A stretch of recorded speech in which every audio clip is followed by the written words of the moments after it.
Hello guys, so sa last na vlog ko, ang kinontent ko dun is yung pagpapangalan ko ng mga halaman na meron kami sa bahay and then yung sa kapitbahay naman namin.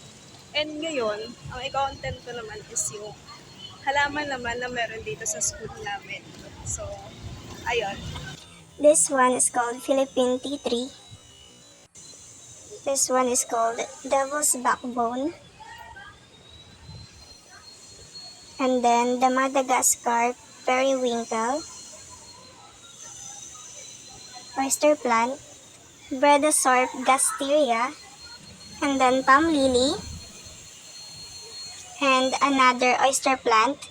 This one is called corn plant. And then we also have the spineless yucca, and then the caricature plant, arrowroot, Bredasor, and then oyster plant again. And this is rubber tree.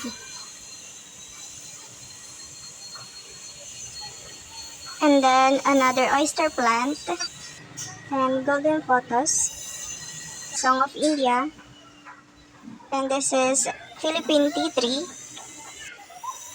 and crepe jasmine, and then blindness tree.